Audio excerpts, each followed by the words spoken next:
सो जय हिंद एवरीवन, क्या हाल चाल, क्या सारे बच्चे, आई होप आप सब बढ़िया होंगे। दोस्तों मेरा नाम है हर्ष, स्वागत करता हूँ इस बेहतरीन से प्लेटफॉर्म जिसका नाम है एसबी क्लासेस में। दोस्तों वापस आ गए हैं इलेक्ट्रिसिटी के नए पार्ट के साथ, जिसके अंदर हम बात करने वाले हैं ओम्स लॉ के। दोस्तों अगर आपको नहीं पता तो हमने इलेक्ट्रिसिटी चैप्टर के 3 पार्ट्स अपलोड कर चुके हैं। पहला पार्ट हमने अपलोड करा व्हाट इज चार्ज, एंड दूसरा part what is current, and third part हम कर चुके हैं potential difference and electric potential के ऊपर, वो भी हम अपलोड कर चुके हैं। अगर आपने ये तीनों पार्ट नहीं देखे तो फटाफट जाके ये तीनों पार्ट्स को देखिए और उसके बाद समझिए ओम्स लॉ क्या होता है। तो ज़्यादा टाइम न गवाते हुए चलिए वीडियो को स्टार्ट करते हैं।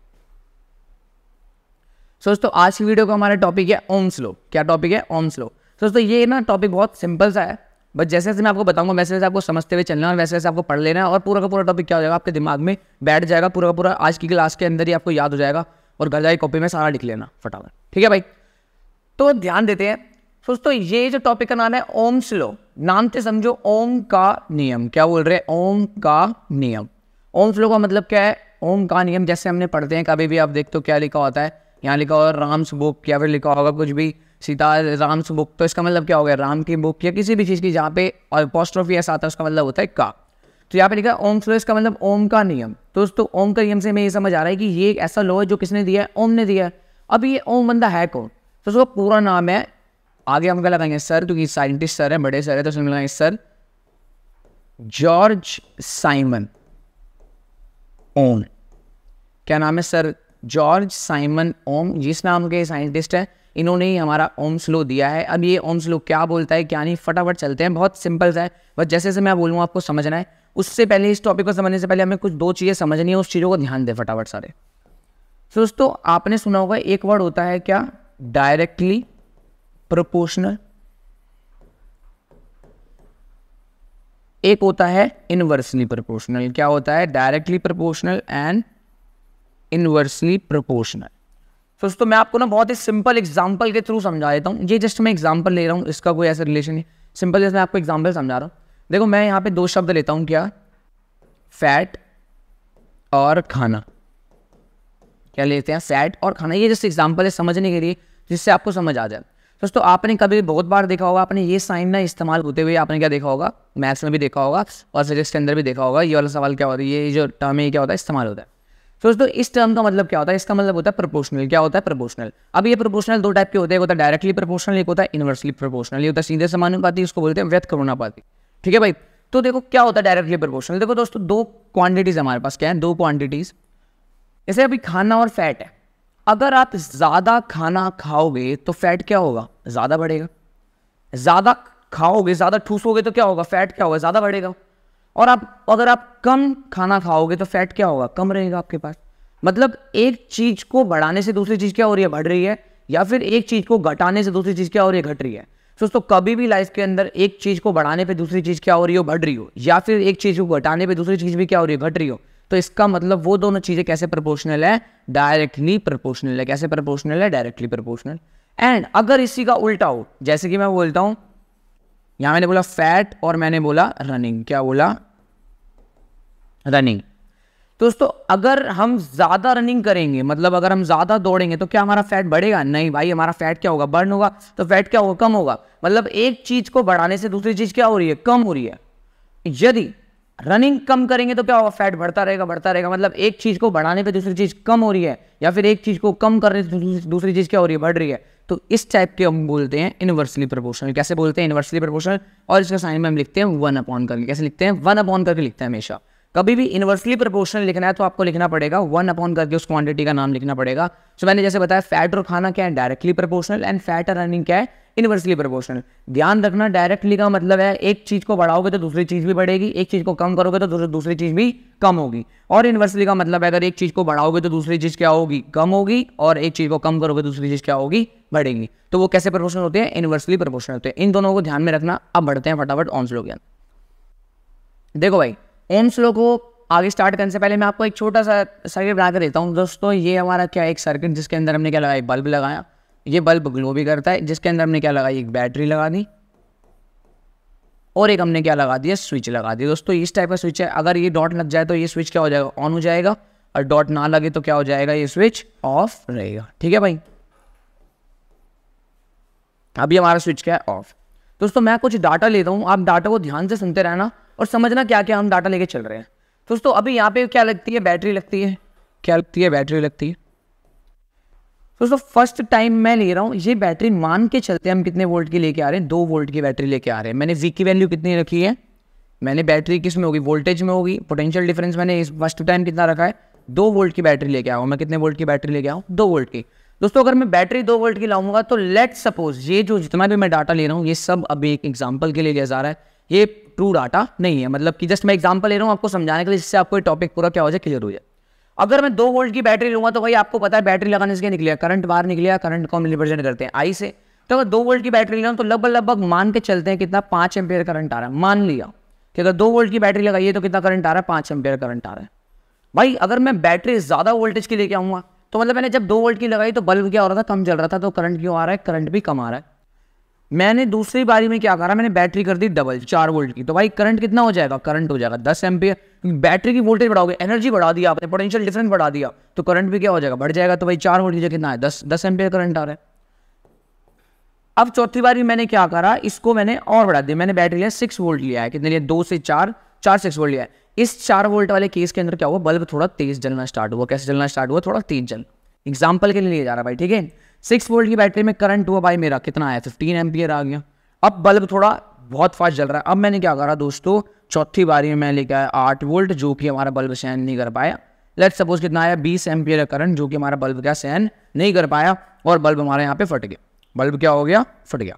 इन सब केसों में क्या हो गया, बल्ब हमारा चल रहा था अच्छे से। दोस्तों आपने डाटा ध्यान से देखो, हम अब आपको ना ओम ने क्या करा, उन्होंने डाटा को ध्यान से देखा और वो देख रहे थे कि भाई पहले वोल्टेज कुछ था तो करंट कुछ था, हमने वोल्टेज बढ़ाया तो करंट बढ़ा, फिर वोल्टेज बढ़ाया तो करंट बढ़ा, अगर वोल्टेज कम करूँगा तो करंट कम हो रहा है। इसका मतलब तुम ध्यान दे रहे हो कि भाई यहाँ पे एक V है, V मतलब बैटरी का पोटेंशियल। जैसे जैसे मैं वोल्टेज मतलब पोटेंशियल डिफरेंस को बढ़ा रहा हूँ तो यहाँ पे जो करंट है, इलेक्ट्रिक करंट, वो क्या हो रहा है, बढ़ रहा है। जैसे जैसे मैं वोल्टेज कम कर रहा हूँ तो करंट क्या हो रहा है, कम हो रहा है। मतलब अगर एक चीज को बढ़ा रहे हैं तो दूसरी चीज क्या हो रही है, बढ़ रही है। एक चीज को कम कर रहे हैं तो दूसरी चीज क्या हो रही है, कम हो रही है। इसका मतलब ये कैसे प्रोपोर्शनल है, इसको बोला गया ये दोनों है डायरेक्टली प्रोपोर्शनल। कैसे प्रोपोर्शनल बताया गया, डायरेक्टली प्रोपोर्शनल। तो दोस्तों ज्यादा कुछ नहीं था, बस यही था ओम्स लॉ। ओम्स सर ने ये ध्यान दिया इन चीजों पे और उन्होंने ओम्स लॉ बताया। उन्होंने कहा कि भाई किसी भी एक इलेक्ट्रिक सर्किट के अंदर ध्यान रखना, हमने सारी की सारी फिजिकल कंडीशन सेम रख रखी है। मतलब टेम्परेचर क्या होगा, फिक्स रहेगा, लेंथ मास लेंथ एरिया सब हमने क्या रखा है, फिक्स रख रखा है। और जितने भी जहाँ पे एक्सपेरिमेंट कर रहे हैं वहाँ का टेम्परेचर भी सेम है। तो उन्होंने रूल क्या बोला, उन्होंने बोला किसी भी एक इलेक्ट्रिक सर्किट के अंदर जितना भी उसका पोटेंशियल डिफरेंस होता है वो क्या होता है, वो डायरेक्टली प्रोपोर्शनल किसके होता है, उसमें बहने वाले करंट के। तो क्या बोला उन्होंने, ओम का नियम क्या होता है, यही जो मैं बोल रहा हूँ इसी को हम बोलते हैं ओम्स लॉ। किसी भी एक इलेक्ट्रिक सर्किट के अंदर उसके अंदर का जो पोटेंशियल डिफरेंस होता है, पोटेंशियल डिफरेंस डायरेक्टली प्रोपोर्शनल किसके होता है, इलेक्ट्रिक करंट के। जब इसी को एक इंग्लिश की भाषा में अच्छे से फ्रेम कर दिया गया तो हमने इसी को बोला कि यही क्या होता है, ओम्स लॉ। बस ये वाली चीज ओम सर ने ध्यान दी थी उस टाइम पे और इस चीज को बना दिया गया क्या, ओम्स लॉ, कि V is directly proportional to I। अब आप दोस्तों मेरे को एक बात बताओ, ये इस टाइप का आपको दिख रहा है क्या, आपने वाले साइन को अपनी लाइफ में ज्यादा देखा है? भाई आप तो बोलोगे नहीं सर हमने ज्यादा नहीं देखा, हमने तो बस एक ही साइन देखा, वो कौन सा वाला, डंडे वाला। ठीक है भाई, तो आपको क्या चाहिए, वही वाला साइन चाहिए। तो मैं बोलता हूँ आप क्या करो, उस साइन को हटाओ, इस साइन को हटाओ और वाला साइन लगाओ। तो हमने बोला भैया ये साइन हटाया और मैंने बराबर वाला साइन लगाया, साथ में लिख दिया I। अब दोस्तों एक चीज ध्यान रखो, डेली लाइफ में भी और यहाँ पे भी साइंस में, जब एक चीज को हटाते हैं तो इसके बदले दूसरी चीज को लेके आना पड़ता है। जब आप भी अपने दोस्तों में से किसी दोस्त को हटाते तो दूसरा नया वाला दोस्त आता ही है। ठीक है भाई, तो अगर ये वाला साइन हटेगा तो क्या आएगा, दूसरा कुछ ना कुछ तो आएगा। सो ये कॉन्सेप्ट होता है, कभी भी हम अगर प्रोपोर्शनैलिटी वाला साइन, प्रोपोर्शनैलिटी का जो साइन होता है, इसको अगर हटाएंगे तो हमें हमेशा क्या लाना होता है, एक कांस्टेंट नंबर लेके आना होता है। कांस्टेंट नंबर क्या होता है, जिसकी वैल्यू क्या होती है, फिक्स होती है। तो अगर आपने इसी वाला साइन हटाया तो आपको लाना पड़ेगा एक कांस्टेंट। इस बार जो कांस्टेंट आया उस कांस्टेंट को हमने नाम क्या दिया, R नाम दिया। क्या नाम दिया, R। अब इस फॉर्मूले को थोड़ा अच्छे से लिखेंगे तो कितना होगा, V बराबर IR। क्या होगा, V बराबर IR। तो इस बार जो कांस्टेंट आया, ये जो कांस्टेंट आया R कांस्टेंट, इस कांस्टेंट का नाम है भाई रेजिस्टेंस। क्या नाम है, रेजिस्टेंस। इसको हिंदी में बोलते हैं प्रतिरोधक। ठीक है भाई, तो V बराबर क्या हो गया, IR। V बराबर क्या हो गया, IR। अब दोस्तों ध्यान रखना है क्या था ओम्स लॉ, पहले एक बार मेरे साथ डेफिनेशन वाइज बोलो। ओम्स लॉ क्या था, किसी भी एक इलेक्ट्रिक सर्किट के अंदर का जो भी पोटेंशियल डिफरेंस होता है वो डायरेक्टली प्रोपोर्शनल होता है किसके, उसमें बहने वाले करंट के, और सारी की सारी फिजिकल कंडीशन क्या होनी चाहिए, सेम होनी चाहिए। अब वो तो थी डेफिनेशन, अब आते हैं मैथमेटिकल डेरिवेशन जो भी है। तो v डायरेक्टली प्रोपोर्शनल हो गया I के। अब जब जब वाला साइन हटेगा तो क्या आता है, कांस्टेंट आता है। तो हमने वाला साइन हटाया, इक्वल टू लगाया, तो जैसे ही हटा तो क्या आया, कांस्टेंट। इस बार का जो कांस्टेंट आया तो उसको हमने क्या नाम दे दिया, रेजिस्टेंस का नाम दे दिया। किसका नाम दे दिया, रेजिस्टेंस, जिसको हम हिंदी में बोलते हैं प्रतिरोधक। क्या बोलते हैं, प्रतिरोधक। अब इसके बारे में चर्चा आगे करेंगे। तो दोस्तों ये बनता है लास्ट में फॉर्मूला ओम्स लॉ के हिसाब से, V बराबर IR। ध्यान दोस्तों, ध्यान से पढ़ो, लिख रहा है VIR। क्या दिख रहा है, VIR। वीर बोल सकता हूं मैं इसको, क्या बोल सकता हूं, क्या मैं वीर बोल सकता हूं, वीर, VIR। तो दोस्तों ओम्स लॉ को आप ऐसे याद कर सकते हो कि भाई जो ओम्स लॉ है ना, उसमें याद रखो जो ओम बंदा था ना भाई, ओम बंदा कैसा था, वीर था। कैसा था, वीर। तो V बराबर IR। तो इससे याद रहेगा जो V बराबर IR का फॉर्मूला वो किसने दे रखा है, ओम नाम का जो साइंटिस्ट है उन्होंने ये दे रखा है। तो ध्यान रखना है, ओम बंदा कैसा था, ओम बंदा था V। बात समझ आ रही है, बात क्लियर हो रही है दोस्तों। ये था यहाँ तक बस ओम्स लॉ। अब इसके बाद स्टार्ट करते हैं भाई, जो चीज़ हमारे पास लिखी थी वो थी V बराबर IR। जो एक नई चीज़ हमारे पास आई है, नई चीज हमारे पास आई है, ये कांस्टेंट। कांस्टेंट का नाम क्या है, रेजिस्टेंस। अब दोस्तों R क्या है, रेजिस्टेंस, और मैंने आपको बताया ये क्या है, कांस्टेंट है। इसकी वैल्यू क्या होगी, फिक्स होगी। इसकी वैल्यू क्या होती है, फिक्स होती है। तो दोस्तों अगर मैं बोलूँ R का फॉर्मूला कितना बन रहा है, R का फॉर्मूला ऐसे बन रहा है, I को डिवाइड में ले आओगे तो क्या बनेगा, R बराबर V अपॉन I। यही तो बन रहा है, यही बन रहा है दोस्तों। अब मैं ना आपसे एक छोटा सा सवाल पूछ रहा हूँ, ठीक है भाई, तो आप ध्यान देना। मैं बोलता हूं अगर मैं V को बदल के 2V कर दूं, मतलब जो पोटेंशियल पहले डिफरेंस था मैंने बदल के 2 गुना पोटेंशियल कर दिया। कितना कर दिया, पोटेंशियल को मैंने 2 गुना कर दिया, पोटेंशियल मैंने 2V कर दिया। तो मेरे रेजिस्टेंस पे क्या इफेक्ट पड़ेगा, रेजिस्टेंस पे क्या इफेक्ट पड़ेगा। अब आप सब सोचो, इसका दिमाग लगाओ। आप सब बोल रहे हो सर अगर V बढ़ेगा, अगर ये ऊपर वाला नंबर बढ़ेगा तो सर रेजिस्टेंस क्या होगी, रेजिस्टेंस भी बढ़ेगी। ऑब्वियस सी बात है। तुम बोलोगे भैया अगर ऊपर वाला नंबर बढ़ेगा तो R भी क्या होगा, यही बढ़ेगा, क्योंकि ऊपर वाले नंबर कैसे प्रोपोर्शनल होते हैं, डायरेक्टली प्रोपोर्शनल होते हैं। तो तुम बोलोगे भैया अगर V बढ़ रहा है तो क्या होगा, R भी क्या होगा, बढ़ेगा। मैक्सिमम बच्चे ये बोल रहे हैं, बट दोस्तों मैं बताना चाहता हूँ ये आंसर क्या है आपका, गलत। दोस्तों ध्यान देना, यहाँ पे मैंने बोला R बराबर V अपॉन I, ये फॉर्मूला था, सवाल था। आपने V को बदल के किसमें कर दिया, 2V में कर दिया। दोस्तों अभी मैंने आपको बताया कि R क्या है, कांस्टेंट नंबर है। R क्या है, कांस्टेंट, जिसकी वैल्यू फिक्स है।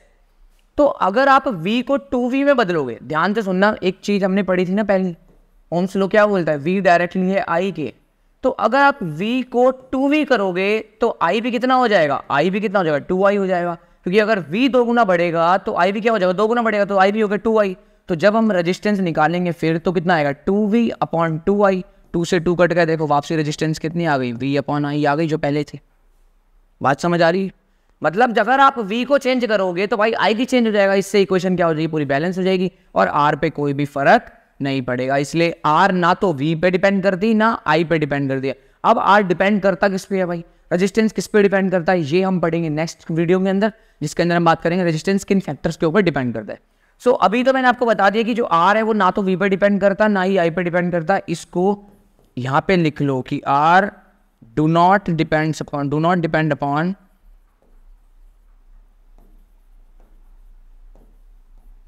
V एंड I, ना तो V पे डिपेंड करता ना ही I पे डिपेंड करता। भाई R किन पे डिपेंड करता है, नेक्स्ट वीडियो में पढ़ना है, ठीक है भाई। अब आते हैं भाई टॉपिक पे कि भैया जो R है, जो आप जिसके बारे में बात कर रहे हो इतनी देर से, ये रेजिस्टेंस, ये है क्या चीज, ये तो बता दो, उसके बाद ही तो आगे पढ़ा जाएगा क्या है क्या नहीं। तो दोस्तों रेजिस्टेंस क्या चीज, आपको बहुत ध्यान सुनना, इसके नाम में इसका मतलब छुपा है। देखो नाम क्या बोल रहा है, रेजिस्टेंस। ध्यान से पढ़ रहे तो क्या समझ आ रहा है, इसमें लिखा हुआ है रजिस्ट। क्या लिखा हुआ है, रजिस्ट। हिंदी में उसको बोलते हैं प्रतिरोधक। प्रतिरोधक शब्द में भी लिख रखा है रोकना, सेंस क्या आ रहा है, रोकने वाली सेंस आ रही है। और रजिस्ट में क्या आ रहा है, रजिस्ट का मतलब क्या होता है भाई, आप सबको पता होगा क्या होना है, रोकना।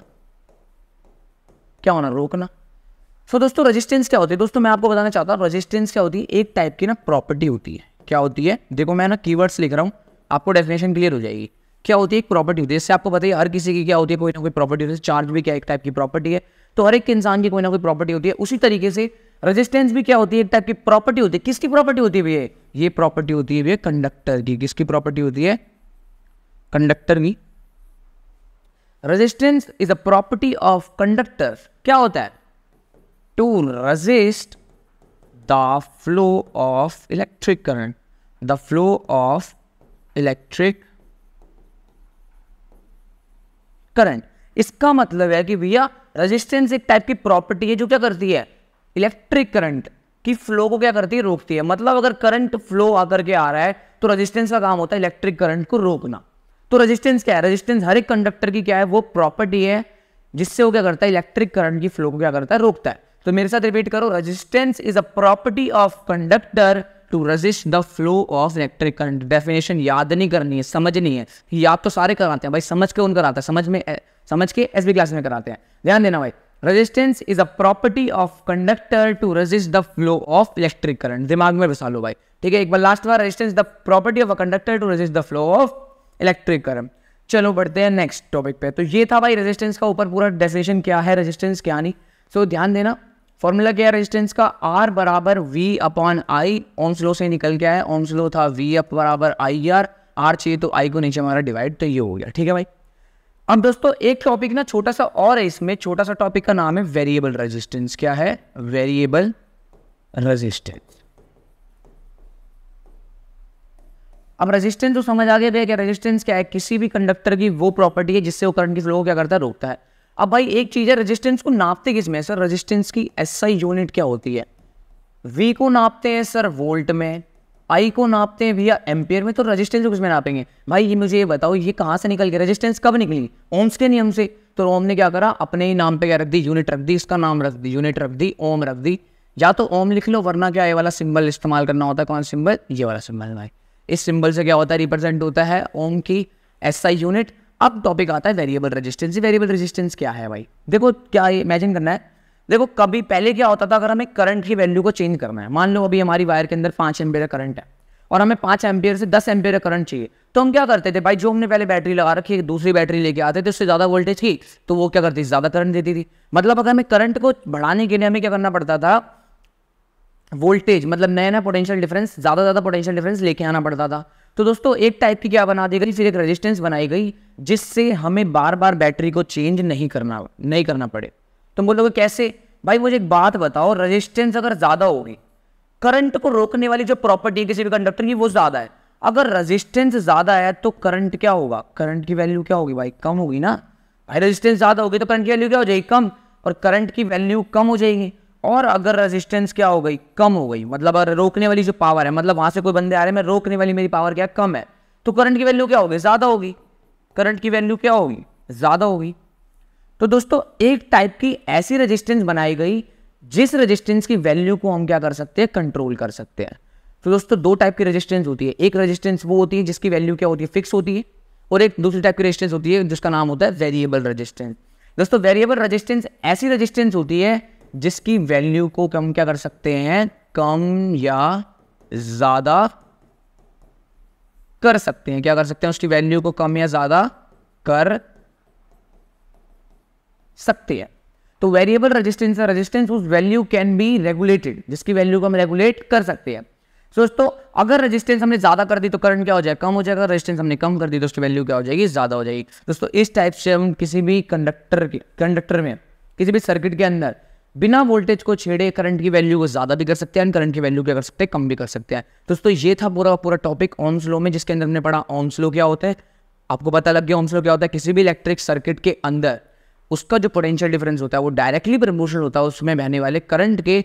बाकी की सारी कंडीशंस क्या होनी चाहिए, सेम होनी चाहिए, ठीक है भाई। उसके बाद हमने क्लियर करा रेजिस्टेंस वर्ड क्या होता है। रेजिस्टेंस एक कांस्टेंट वैल्यू है जो ना तो वी पर डिपेंड करती है ना आई पर डिपेंड करती है। रेजिस्टेंस की एसआई यूनिट होती है ओम, जिसमें ओम में नापते हैं। अब जो टॉपिक आया वो वेरिएबल रेजिस्टेंस। वेरिएबल रेजिस्टेंस क्या होती है, वो रेजिस्टेंस जिसकी वैल्यू क्या होती है, फिक्स नहीं होती, उसको हम कम या ज़्यादा कर सकते हैं। अगर रेजिस्टेंस ज़्यादा करी तो करंट क्या होता है, कम हो जाता है। रेजिस्टेंस कम कर दी तो करंट क्या हो जाता है, ज़्यादा हो जाता है। तो दोस्तों ये थी पूरी की पूरी वीडियो, ठीक है भाई। अगर आपको वीडियो अच्छी लगी तो प्लीज़ वीडियो को लाइक करना एंड चैनल को सब्सक्राइब करना। सो दोस्तों बाय बाय, टाटा, मिलते हैं नेक्स्ट क्लास में।